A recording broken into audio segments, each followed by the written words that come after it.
함께 살펴볼 말씀은 요한복음 11장 17절에서 27절 말씀입니다. 요한복음 11장 17절에서 27절 제가 봉독하도록 하겠습니다.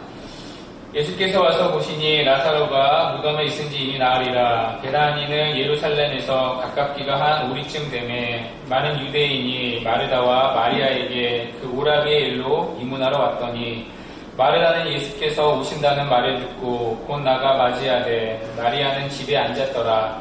마르다가 예수께 여짜오되 주께서 여기 계셨더라면 내 오라버니가 죽지 아니하였겠나이다. 그러나 나는 이제라도 주께서 무엇이든지 하나님께 구하시는 것을 하나님이 주실 줄을 아나이다.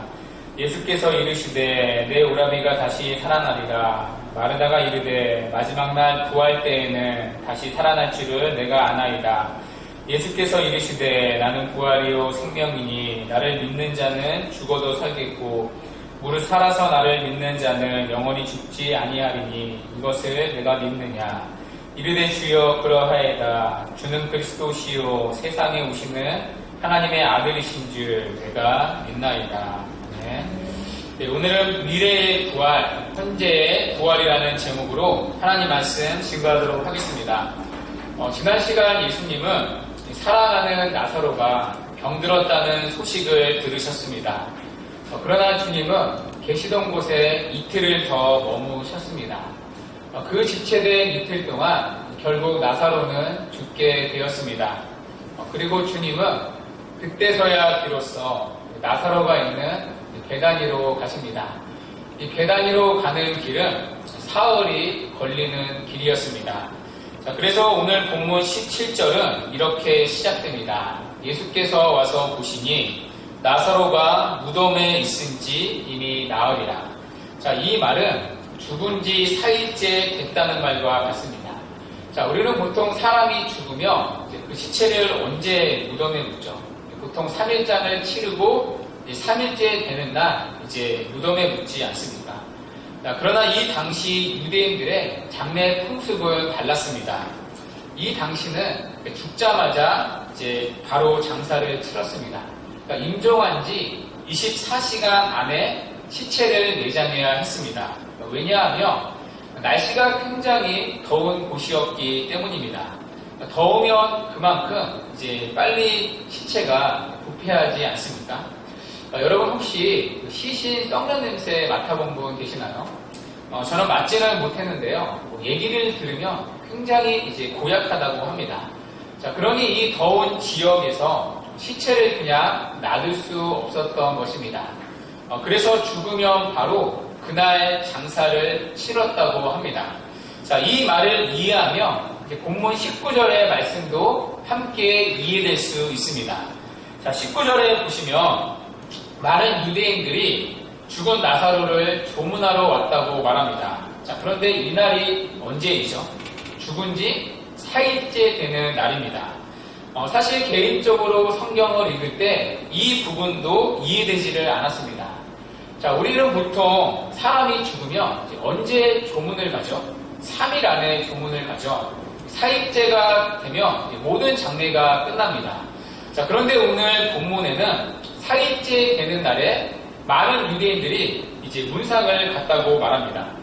왜냐하면 그 당시는 언제 장사를 치른다고 했죠? 죽은 당일날 바로 장례를 치렀기 때문입니다. 장례를 먼저 치르고 나서 이제 문상이 되었습니다. 먼저 장례를 치릅니다. 그리고 그 소식은 다음에 듣습니다. 그런데 지금처럼 이 죽었다는 소식을 전화나 문자나 카톡으로 전할 수가 없었겠죠. 사람이 직접 가서 구두로 전해야 했습니다. 이때 시간이 걸리겠죠. 또 듣고 오는데 교통편이 없으니 또 시간이 걸립니다. 그러니 4일째에도 조문객을 이 당시에는 맞이했던 것입니다. 그런데 이때 예수님이 이제 나사로의 가정에 가까이 오셨다는 소식이 들렸던 것 같습니다. 그 소식을 듣고 마르다와 마리아가 이제 각각 다른 반응을 보이는데요. 자, 우리 본문 20절 우리 함께 한번 읽어보도록 하겠습니다. 시작. 마르다는 예수께서 오신다는 말을 듣고 못 나가 맞이하되 마리아는 집에 앉았더라. 아멘. 자, 이 대목에서 이런 질문이 생깁니다. 자, 왜 마리아는 예수님을 맞이하러 나가지 않았을까? 자, 여기에 대해 일반적인 두 가지 해석이 있습니다. 자, 하나는 성격의 차이 때문이다. 누가복음 10장에 보면요, 예수님께서 나사로의 집에 머무셨을 때 여러분 마르다는 어떻게 했죠? 식사 준비를 했습니다. 활동적이고 외향적인 성격임을 이제 어느 정도 느낄 수가 있습니다. 자, 그런데 그때 자, 마리아는 뭐를 했죠? 예수님의 발 아래에 앉아서 차분히 조용히 말씀을 들었습니다. 그러니까 정적이고 다소 조용한 성격이라는 것입니다. 그러니까 이런 기질의 차이라고 말합니다. 그러니까 마르다는 적극적으로 뭔가를 항상 해야 하는 사람이고 마리아는 주님께서 불러주기를 기다리는 사람이다. 그러니까 이런 기질의 차이가 오늘 본문에, 오늘 장면에 그대로 나왔다는 것입니다. 자, 또 한 가지 해석은요, 마리아가 예수님께 몹시 삐졌다라는 해석입니다. 그러니까 사실 여러분, 삐질만 하지 않습니까? 그렇게 오라 할 때 오시지 않으시고, 다 죽어서 지금 오면 사실 무슨 소용이 있습니까? 그러니까 더군다나 지금 생판 모르는 사람도 아니지 않습니까? 주께서 사랑하시는 자, 나사로 아닙니까? 자, 그런데 이틀이나 가만히 계시다가 이제야 오신 예수님께 당연히 삐질만하지 않습니까? 그러니까 충분히 그런 개연성이 있습니다. 자, 여러분은 어떤 게 맞다고 생각을 하십니까? 성격의 차이이다. 그래서 마리아는 나가지 않았을 것이다. 아니면 삐져서 안 나갔을 것이다. 사실 이 둘 중에 어느 것이 맞다고 쉽게 단정할 수는 없습니다. 왜냐하면 이 당사자인 마리아가 직접 이 일에 대해 해명을 하고 있지 않기 때문입니다. 더군다나 성경의 흐름상 성경도 침묵하고 있습니다. 자, 그렇다고 우리가 마리아의 속마음까지 알 수 있는 것도 아니지 않습니까? 그래서 뭐가 맞네, 마리아는 믿음이 없네, 열정이 없네, 적극적이지 않네, 쉽게 단정해서는 안 된다고 생각합니다. 무엇보다 오늘 본문의 강조점은 여기에 있지 않습니다. 오늘 본문의 강조점은 이어지는 예수님과 마르다의 대화 속에 있습니다. 자, 오늘 마르다는 예수님을 맞이하러 나갑니다. 그리고 예수님은 이제 마르다와 계속해서 대화를 이어가십니다. 이 주고받는 대화 속에 우리는 한 가지 사실을 발견할 수 있습니다. 바로 마르다의 부족한 믿음입니다. 자, 먼저 본문 21절을 한번 보십시오. 자, 예수님을 맞이한 마르다는 예수님을 향해 이렇게 말합니다. 자, 21절 우리 가정에서도 함께 읽어보도록 하겠습니다. 시작. 마르다가 예수께 여짜오되 주께서 여기 계셨더라면 내 오라버니가 죽지 아니하였겠나이까. 아멘. 자, 이 고백을 보면요, 굉장히 재미있습니다. 이 고백에는 마르다의 믿음과 불신앙이 섞여 있습니다. 여기 계셨더라면 오라버니가 죽지 아니하였겠나이다. 여러분, 이건 믿음이죠. 예수님의 치유의 능력을 믿는 고백입니다. 자, 그런데요, 여기엔 불신앙도 함께 있습니다. 주께서 여기 계셨더라면, 그러니까 주님을 시공간에 묶어놓는 것입니다. 그런데 예수님은 꼭 여기 계셨어야만 고칠 수 있는 분이 아니십니다. 그분은 멀리서 말씀만으로도 얼마든지 고칠 수 있는 분이십니다. 자, 그런데 마르다는 이 예수님의 능력을 제한하는 것입니다. 시간과 공간에 그분을 제한하고 있습니다. 자, 이어서 22절을 한번 보실까요? 계속해서 마르다는 예수님께 이렇게 말합니다. 우리 22절 한번 읽도록 하겠습니다. 시작.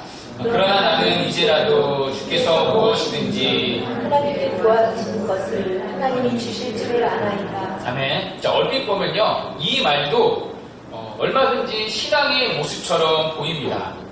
마치 나사로가 죽었음에도 당장에 예수님이 기도하며 하나님의 역사로 나사로가 일어날 수 있다는 믿음처럼 보입니다. 그러나 이 말은 그런 믿음의 고백이 아닙니다.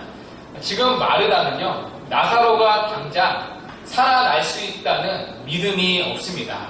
이 말은 죽은 나사로를 살려달라는 요구가 아닙니다. 오히려 그런 기도가 아니라 다른 차원의 고백입니다. 그러니까 예수님이 여전히 하나님과 특별한 분이라는 고백입니다. 그러니까 풀이하면 이런 고백과 같습니다. 당신이 여기 계셨으면 죽지 않았을 텐데 내 오라비는 이미 죽었습니다. 그럼에도 불구하고 저는 당신이 하나님의 특별한 분이시라는 것을 믿습니다.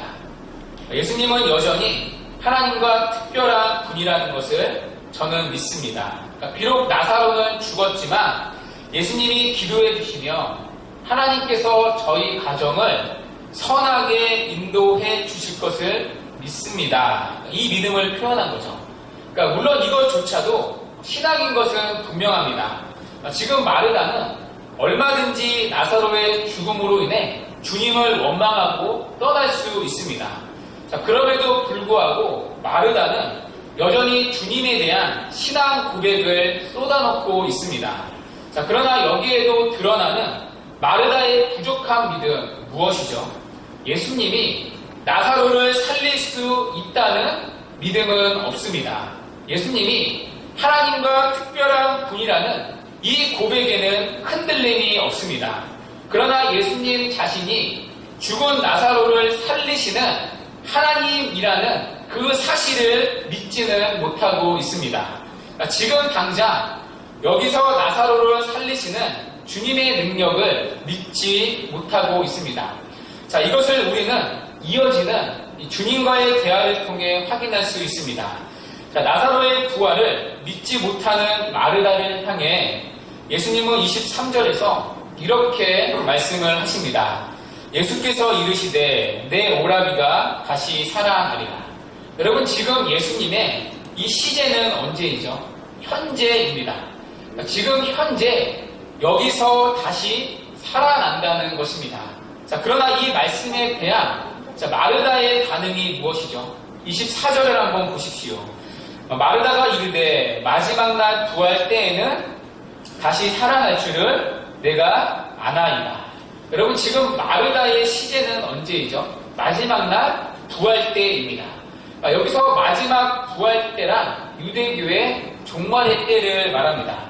마지막 종말의 때는 다시 나사로가 살아날 것을 믿는다는 것입니다. 사실 이것은요, 그 당시 전통적인 유대인들의 부활관이었습니다. 이 당시 유대인들 가운데 사두개파는 부활을 믿지 않았습니다. 그러나 바리새파를 포함한 대부분의 유대인들은요, 세상의 마지막 때, 종말의 때 마지막 부활이 있다고 믿었습니다. 지금 마르다는 이 전통적인 유대인들의 부활관을 그대로 믿고 있습니다. 그리고 이것은 예수님이 가르치던 부활에 대한 교리가 맞습니다. 이것을 우리는 요한복음 5장 28절과 29절에서 살펴본 적이 있습니다. 한번 자막 한번 띄워주시겠어요? 제가 한번 읽도록 하겠습니다. 이를 놀랍게 여기지 말라. 무덤 속에 있는 자가 다 그의 음성을 들을 때가 오나니 선한 일을 행한 자는 생명의 부활로, 악한 일을 행한 자는 심판의 부활로 나오리라.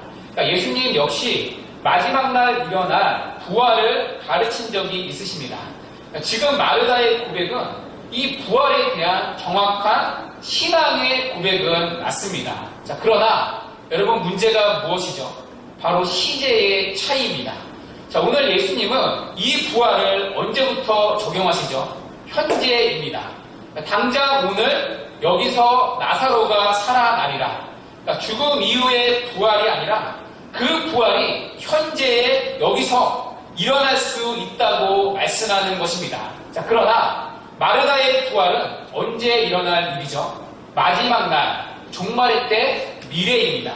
그러니까 현재가 아니라 미래의 먼 훗날입니다.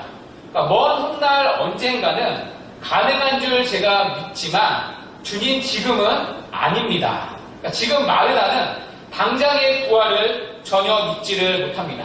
여러분 지금 이 시대의 차이가 보이시나요? 지금 성경은 이 시대의 차이를 통해 마르다의 부족한 믿음을 드러내는 것입니다.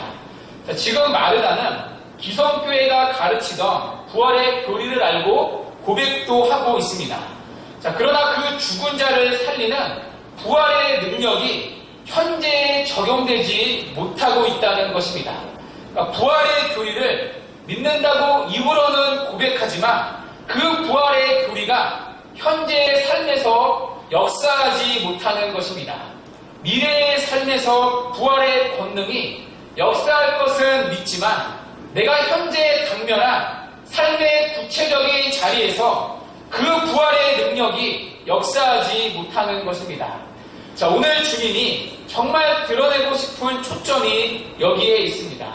그러니까 마리아는 왜 앉아 있었을까? 이것이 아니라 마르다는 주님을 맞이하러 나왔다는 적극적인 신앙의 태도가 아니라 마르다의 부족한 믿음을 드러내는 것입니다. 그 부활의 신앙이 오늘이라는 고난의 삶에 현재의 시간에 아무 능력이 되지 못하는데 문제가 있다는 것입니다. 자, 그래서 주님은 이 마르다의 부족한 믿음을 온전히 세우십니다. 자, 오늘 주님은 마르다와의 대화를 통해 그 유명한 정체성 선언을 하십니다. 자, 본문 25절인데요. 25절 한번 보실까요? 나는 부활이요 생명이니. 자, 몇 차례 말씀드린 바와 같이 이 요한복음에는요, 몇 가지 특징이 있습니다. 자, 그 중에 하나가 이 요한복음은요, 예수님의 신성을 강조하는 책입니다. 그래서 요한복음에는 예수님 스스로 자신이 하나님이라고 선언하신 자기 계시가 7번 나옵니다. 자, 첫 번째, 그 자기 계시가 뭐였죠? 나는 생명의 떡이니. 두 번째는 나는 세상의 빛이다. 세 번째는 나는 양의 문이다. 네 번째는 나는 선한 목자이다. 자, 그리고 오늘 5번째 자기 계시가 나옵니다. 나는 부활이요 생명이다. 그러니까 내가 곧 하나님이라는 것입니다. 자, 그런데 어떤 하나님이죠? 부활이요 생명이신 하나님이라는 것입니다. 자, 이 말씀에는 한 가지 전제가 있습니다. 그러니까 나는 부활이요 생명이다. 그러니까 이 말에는 모든 인간이 맞이하는 죽음이라는 실상이 전제되어 있습니다. 모든 인간은 죄로 말미암아 죽음의 지배 아래 놓여 있습니다. 여러분, 이 땅에 사는 한 사람도 예외 없이 모두가 죽음을 피할 수 없습니다. 어른이나 또 어린 아이나 예외 없이 죽습니다. 또 부자나 가난한 자나 권세 있는 자나 비천한 자나 예외 없이 죽습니다. 히브리서 9장 28절은 이렇게 말씀합니다. 한 번 죽는 것은 사람에게 정해진 것이요. 그러니까 모든 인간은 죽음의 운명을 가지고 태어난다는 것입니다. 그래서 모든 인간의 삶은 선천적으로 절망적일 수밖에 없습니다. 그러니까 오늘도 너나 할 것 없이 모두가 이 죽음의 권세에 빨려 들어가고 있습니다. 여기서 벗어날 수 있는 사람은 아무도 없습니다. 자, 그런데 이렇게 죽음에 갇힌, 죽음에 빨려 들어가고 있는 우리를 살리기 위해 예수님이 생명으로 오셨다는 것입니다. 그 생명으로 역사하신 것이 바로 부활입니다. 자, 그래서 예수님은 나는 부활이요 생명이라고 말씀하신 것입니다. 그러니까 예수를 믿는 자는 죽어도 다시 사는 이 부활의 생명을 얻는다는 것입니다. 자, 그런데요, 이 죽어도 다시 살아나는 이 부활은 미래에 누리는 것이 아닙니다. 지금 당장 예수를 믿는 순간부터 여기서 시작되는 것입니다. 자, 오늘 본문 26절이 이것을 말하고 있습니다. 우리 본문 26절 우리 가정에서도 함께 읽도록 하겠습니다. 시작. 살아서 나를 믿는 자는 영원히 죽지 아니하리니 이것을 내가 믿느냐. 아멘. 여기서 영원히 죽지 않는다는 것은요, 우리의 육신을 말하는 것이 아닙니다. 이 말을 문자적으로 오해하면요, 마치 이제 불로 장수로 그런 식으로 오해할 수가 있습니다. 그러니까 예수를 믿으면, 그러니까 살아서 예수를 믿으면 육체가 영원히 죽지 않는다라는 것인가? 그러니까 실제로 이 구절을 가지고요, 많은 이단들이 생겼습니다. 예전에 그 교주 중에 박태선 씨라고 있는데요, 그 밑에 있던 조희성이라는 사람이 있습니다. 그 사람이 따로 나와서 만든 영생교라고 있었는데요. 여러분 혹시 아시나요? 자기를 믿으면 이제 육체가 영원히 죽지 않는다고 가르치는 거죠. 그 근거가 요한복음 바로 이 26절, 이 9절입니다. 사실 신천지의 교주 이만희도 그렇지 않습니까?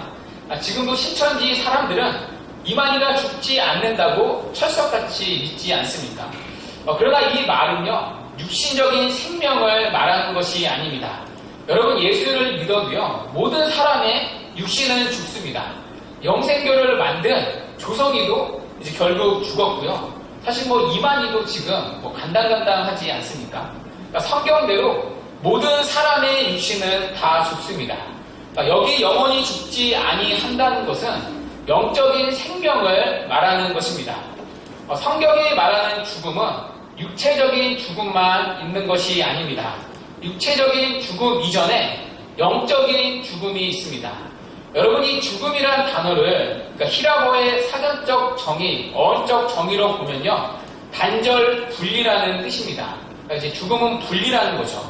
그러니까 영적인 죽음은 인간이 하나님에게서 분리되어 살아가는 것입니다. 여러분, 아담이 범죄했을 때 그 현장을 떠올려 보십시오. 아담이 죄로 말미암아 가장 먼저 찾아온 죽음이 영적인 죽음이었습니다. 그러니까 하나님으로부터 분리된 거죠. 그 증거가 무엇이죠? 타락한 아담을 하나님이 찾아오자 아담은 하나님으로부터 도망치기 시작합니다. 그러니까 이것이 바로 영적 분리의 증거, 영적 사망의 증거입니다. 자, 그런데 예수님을 믿는 순간 이 죽었던 영적인 생명이 다시 살아납니다. 하나님으로부터 분리된 인간이 다시 하나님과 연결되는 새로운 영적인 생명으로 살아나는 것입니다. 그러니까 이것을 다른 말로 영적인 부활이라고 말합니다. 우리의 죽었던 영혼이 다시 살아나는 것입니다. 자, 그래서 예수를 믿는 사람은 이미 부활한 사람입니다. 그러니까 영적으로 이미 이 땅에서 부활을 경험한 사람입니다. 그 결과로 예수를 믿는 자는 예수님이 다시 오실 때 그의 죽은 육체도 다시 살아나는 것입니다.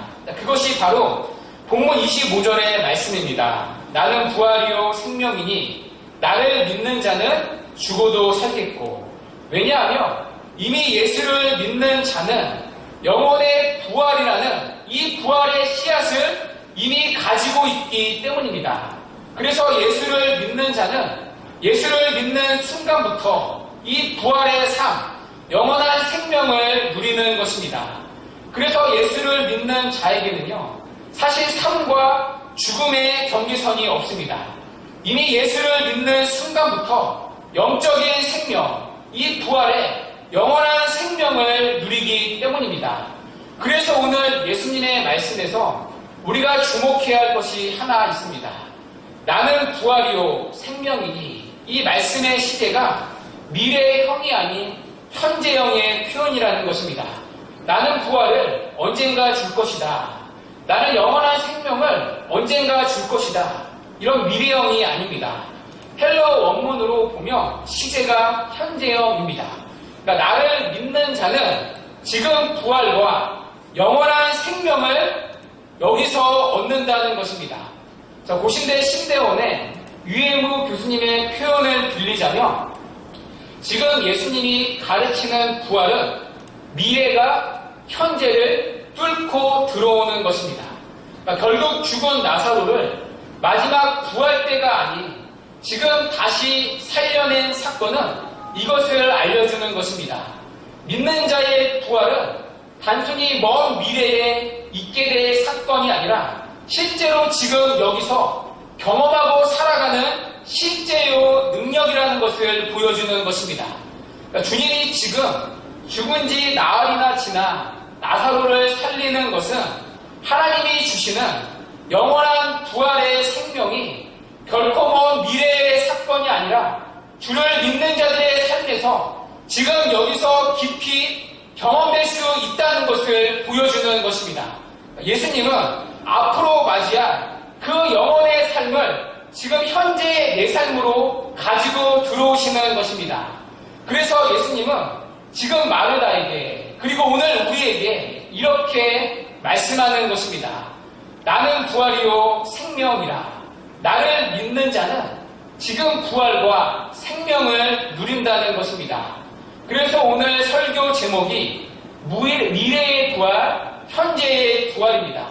그러니까 부활은 지금 현재 여기서 누리는 신앙의 실제라는 것입니다. 이 부활의 현재성, 오늘 주님이 이것을 우리에게 말씀하는 것입니다. 자, 그리고 예수님은 오늘 마르다에게 또 그리고 우리에게 이렇게 묻습니다. 이것을 내가 믿느냐? 여러분, 우리는 이것을 믿습니까? 자, 이 질문에 마르다는 이렇게 답변을 합니다. 27절인데요. 자, 27절 우리 한번 읽어보도록 하겠습니다. 시작. 이르되 주여 그러하이다. 주는 그리스도시요 세상에 오시는 하나님의 아들이신 줄 내가 믿나이다. 아멘. 자, 여러분, 나는 부활이요 생명이라. 나를 믿는 자는 영원히 죽지 아니하리라. 이 말씀에 이것을 믿느냐라는 예수님의 질문에 지금 마르다가 뭐라고 고백하죠? 첫째, 주는 그리스도시요. 둘째, 하나님의 아들이십니다. 여러분, 이 고백은요, 요한복음의 관점에서 보면 놀라운 고백입니다. 지금까지 요한복음에서 이 두 개의 기독론적 고백을 함께 고백한 사람은 없습니다. 그러니까 예수를 그리스도라고 고백한 사람은 있습니다. 누구였죠? 요한복음 4장에 나왔던 사마리아 여인이 대표적인 인물입니다. 또 예수를 하나님의 아들이라고 고백한 사람도 있습니다. 누구였죠? 요한복음 1장에 나오는 나다나엘이 대표적인 인물입니다. 자, 그런데요, 주는 그리스도요, 하나님의 아들입니다. 이 두 개의 타이틀을 함께 고백한 사람은 없었습니다. 자, 그런데 이 두 개의 고백이 지금 마르다를 통해 정확히 고백되고 있습니다. 자, 더군다나요, 여러분이 마르다의 고백 어디서 들어보지 않았습니까? 여러분, 누구의 신앙 고백과 같죠? 베드로의 신앙 고백과 같습니다. 주는 그리스도시요 살아계신 하나님의 아들이시나이다. 이 고백을요, 지금 마르다가 먼저 하고 있는 것입니다. 언뜻 보면 굉장한 믿음 같지 않습니까? 그리고 오늘 본문은 이 마르다의 주옥 같은 믿음의 고백으로 끝납니다. 자, 그래서 우리는 오늘 설교를 이렇게 마무리를 지을 수 있습니다. 마르다는 나사로가 다시 살아날 것을 믿었구나. 부활이요 생명이신 예수님을 믿었구나. 정말 그 말씀대로 부활의 현재성을 믿었구나. 우리도 이런 믿음으로 살아야지. 이렇게 성경을 덮을 수 있습니다. 자, 그런데요, 요한복음의 기자는요, 굉장히 진하게 뒤끝을 남깁니다. 요한복음 11장 39절인데요. 우리 읽진 않았지만 이거 같이 한번 읽도록 하겠습니다. 뒷부분에 나오는 부분인데요. 요한복음 11장 39절 우리 가정에서도 함께 읽겠습니다. 시작. 예수께서 계시되 그를 옮겨놓으라 하시니 그 죽은 자의 위에 마르다가 이르되 주여 죽은 자가 나에게 이르렀으니 벌써 냄새가 나나이다. 아멘. 여러분, 너무 성경이 재미있지 않습니까? 저는 이 부분을 읽는데요, 웃음이 나더라고요. 자, 예수님이 이제 설교를 다 마치셨습니다. 나는 부활이요 생명이니 나를 믿는 자는 영원히 죽지 아니하리라. 그리고 말에다가 분명 신앙 고백을 멋지게 했습니다. 자, 그리고 예수님이 이제 죽은 나사로의 무덤의 돌을 옮겨 놓으라고 하십니다. 자, 그런데 조금 전까지 분명히 주는 그리스도시요 하나님의 아들이라 고백한 마르다가 뭐라고 말하죠? 주여 죽은 지가 나흘이 되었음에 벌써 냄새가 나나이다. 여러분, 무슨 얘기죠? 에이, 안 됩니다, 주님. 죽은 지 너무 오래 되었습니다. 여러분, 이것 아닙니까? 그러니까 여전히 마르다는 부활의 현재를 믿지 못하고 있다는 것입니다. 그러니까 지금 마르다는 부활에 대한 정확한 신앙 고백이 있습니다. 자, 그런데 오늘 성경이 끝까지 집요하게 폭로하는 하나의 고발이 무엇입니까?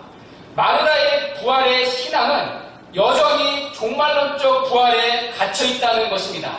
그 종말론적 부활이 현재의 삶을 뚫고 들어와 전혀 적용되지 못하고 있다는 것입니다. 오늘 성경의 기자가 오늘 마르다를 통해 드러내는 초점이 여기에 있습니다. 그리고 어쩌면 이것이 오늘 우리를 향한 주님의 고발은 아닙니까? 우리 역시 부활에 대한 전통적이고 바른 신앙 고백을 합니다. 오늘도 우리는 사도신경을 통해 이렇게 고백을 했습니다. 우리는 몸의 부활과 영원히 사는 것을 믿습니다.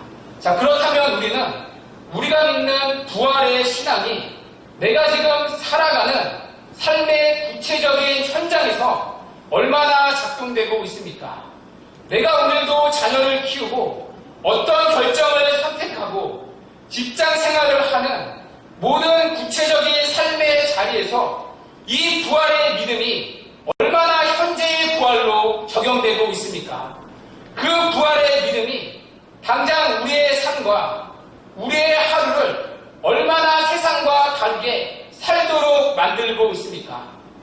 우리가 잘 아는 지 엘리엇 선교사라는 분이 계십니다. 너무나 유명한 분이신데요. 그분의 이야기가 창끝이라는 영화로도 만들어진 적이 있습니다. 아시다시피 이 분은 이제 에콰도르의 아우카 부족에 이제 복음을 전하다 창에 찔려 죽으셨습니다.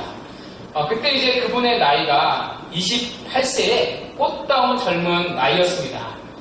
그때 그의 죽음을 놓고 세상은 이렇게 떠들었습니다. 이것이 얼마나 불필요한 낭비인가?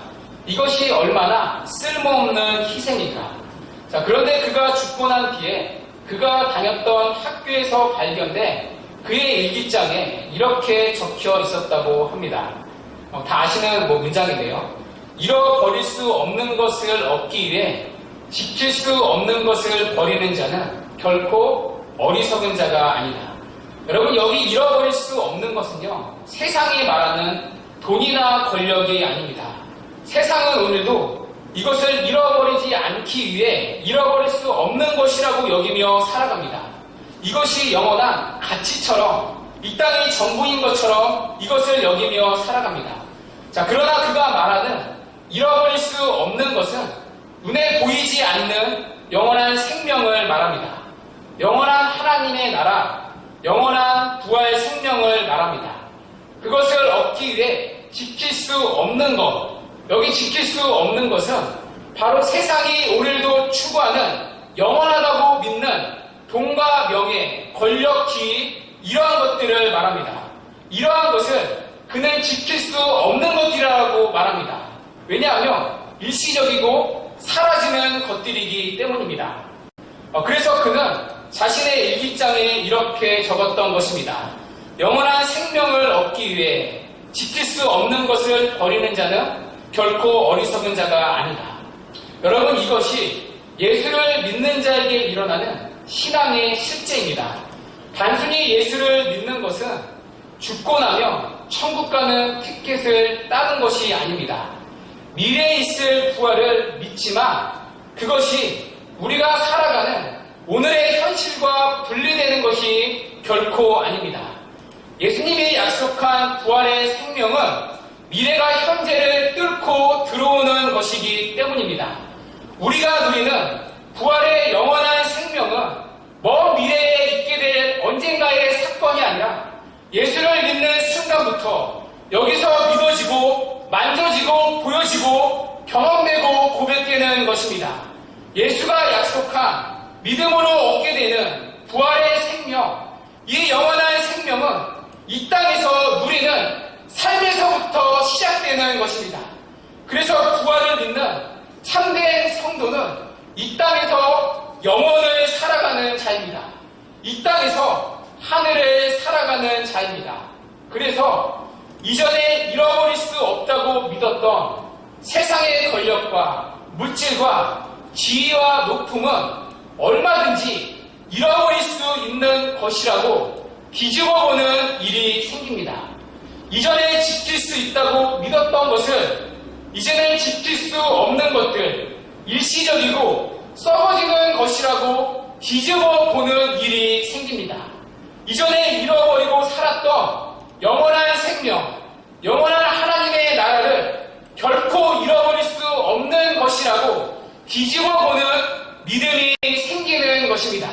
여러분, 이런 점에서 부활을 믿는다는 것은 뒤집어보고 거꾸로 보는 삶과 같습니다. 여러분, 부활을 통해 보게 되면 눈에 보이지 않는 영적인 세계가 선명히 드러납니다. 우리의 육신의 목숨이 전부가 아니라는 사실이 드러납니다. 육신이 전부가 아니라 보이는 물질이 전부가 아니라는 이 영적 사실이 선명하게 진리로 보여집니다. 죽음의 끝이 아니라 영원한 것이 있고 영원한 세상이 있음이 드러납니다. 부활을 믿으면 여러분 이렇듯 세상이 거꾸로 보이기 시작합니다. 그래서 부활을 믿는 신앙은 그 사람은 땅에서 하늘을 살아가기 시작합니다. 그러니 믿지 않는 사람들과 다른 방식으로 이 땅을 살아갈 수밖에 없습니다.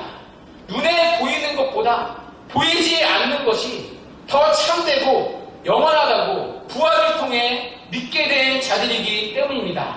그래서 부활을 믿는 신앙은요, 뒤집어보고 거꾸로 사는 것과 같습니다.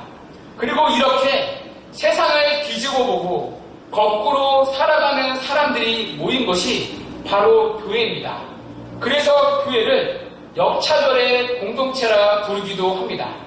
역차별은 세상의 차별의 기준이 뒤집어지는 것을 뜻합니다. 세상에서는 똑똑함이 차별의 기준이라며 교회에서는 똑똑하지 못한 사람이 더 존중받아야 합니다. 세상에서는 부자가 행세를 한다면 교회 안에서는 부자는 한없이 낮아져야 하고 가난한 사람이 높임을 받아야 합니다. 세상에서는 신분 상승을 위해 노력한다며 교회에서는 서로 낮아지기를 힘써야 합니다. 세상에서는 이름이 난 대학에 가는 것이 자랑이지만 교회에서는 하나님이 부르심을 따라 이름 없는 대학에 갈지라도 그것이 자랑이어야 합니다. 세상에서는 쌓고 모으고 늘리고 올리고가 삶의 유일한 방향이라며 교회로 사는 우리는 나누고 섬기고 낮아지고 자신을 부인하는 것이 삶의 유일한 방향이어야 합니다. 만일 믿는다는 사람들이 여전히 주고받는 자랑이 자녀가 명문대학에 진학하는 것과 유명한 직장에 취직한 것과 최고급 차를 소유한 것과 많이 배운 것과 많이 가진 것과 자신의 업적을 이룬 것이 자랑의 대부분이라며 우리는 한없이 부끄러움을 느껴야 합니다. 그것은 아직 세상을 뒤집어 보지 못했다는 뜻이기 때문입니다. 그리고 그것은 여전히 그들의 신앙이 형편없다는 뜻이기 때문입니다. 만일 교회로 모인 우리의 자랑이 여전히 교인의 숫자와 교회의 건물과 교회의 재정 같은 것에 있다면 우리는 역시 부끄러움을 느껴야 합니다. 그 교회는, 그 성도는 아직 세상을 뒤집어보지 못했다는 뜻이기 때문입니다. 여러분, 교회의 유일한 자랑은 그 안에 복음이 얼마나 보여지고 나타나고 실현되어 있는가에 있습니다. 목회자들과 교인들이 생각하고 말하고 행동하고 살아야 되는 삶의 구체적인 현장이 얼마나 뒤집어져 있는가에 달려있는 것입니다. 오늘 주님은 이 마르다의 고발을 통해 집요하게 오늘 우리에게 이것을 물어보는 것입니다.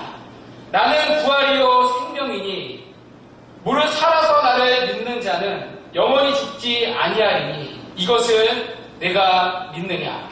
주 안에 사랑하는 여러분, 우리는 이 질문에 뭐라고 답변을 하고 있습니까? 이 예수님의 질문에 우리의 삶과 교회는 뭐라고 답하고 있습니까? 우리가 믿는 부활의 신앙이 세상을 얼마나 뒤집어 보게 만들고 있습니까? 그 부활의 신앙이 여러분으로 하여금 살아가는 이 세상을 거꾸로 살아가도록 그렇게 만들어주고 있습니까? 여러분의 삶에 이런 부활의, 현재의 부활의 신앙이 나타나고 있습니까? 우리는 어쩌면 지킬 수 없는 것을 얻기 위해 잃어버릴 수 없는 것을 버리며 살아가는 세상과 똑같은 어리석은 길을 가고 있지는 않습니까? 주 안에 사랑하는 여러분, 미르되 주여 그러하여다. 주는 그리스도요 세상에 오시는 하나님의 아들이신 줄 내가 믿나이다. 이 고백이 우리의 입술의 고백뿐만 아니라 우리의 참된 믿음의 삶의 고백이 되기를 바랍니다.